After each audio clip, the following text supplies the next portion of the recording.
Halo, baik, ketemu lagi dengan saya, dan di kesempatan kali ini, di video ini saya akan memberikan review dan unboxing Aula Mechanical Keyboard seri FZ058.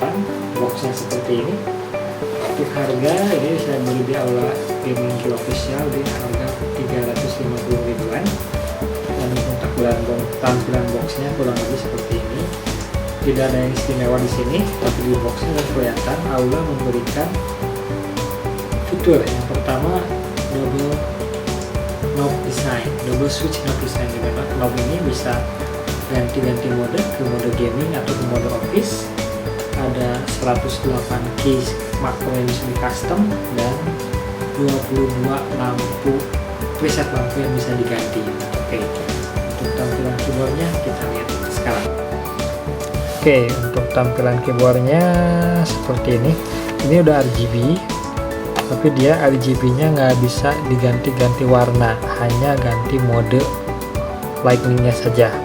Oke, seperti saya bilang tadi, ada knob yang bisa diganti mode. Nah, ini sekarang saya knobnya di office mode. Dimana kalau di office mode, knob ini kita putar, ini fungsinya sebagai volume. Misalnya lihat di sini, saya putar knobnya, ada volume yang ganti. Nah, sekarang saya akan ganti ke gaming mode. Nah, saya tinggal ditekan. Nah, kalau ini udah nyala, berarti ini ada di gaming mode. Dimana kalau gaming mode, ketika ini ditekan, mode nyala RGB lampunya ganti-ganti. Nah, ada 22 preset. Nah, oke. Nah, kalau ketika di office mode, ketika saya tekan knob ini satu kali, maka dia akan mute speakernya. Oke. Untuk case-nya sendiri, Aula ini menggunakan mechanical blue case. Nah, saya coba matiin dulu ya biar kelihatan.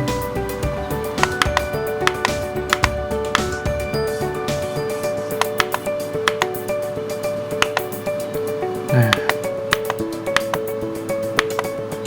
untuk case-nya dia pakai blue case. Nah, kelihatan di sini dia pakai blue case. Nah, sekarang tinggal fitur udah. Sekarang tinggal suaranya. Ciri khas mechanical keyboard pasti dari suaranya kurang lebih seperti ini.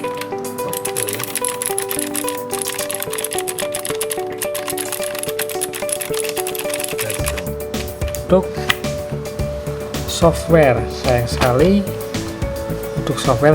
Aula tidak memberikan software untuk keyboard ini, namun saya coba pakai software Aula untuk keyboard F2088 dan hasilnya bisa, walaupun hanya untuk ganti warna saja.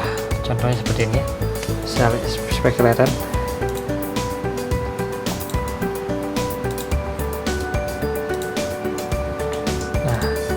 Untuk makro editornya saya belum coba, tapi mungkin sebenarnya bisa.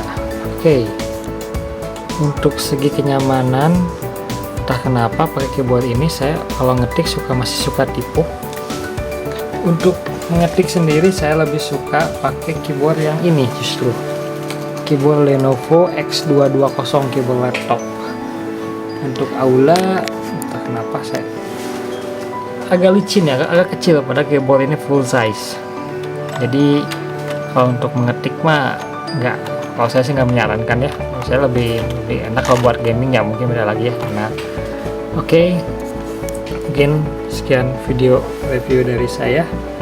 Jangan lupa like, comment, subscribe, dan jangan lupa cek link toko saya di bawah.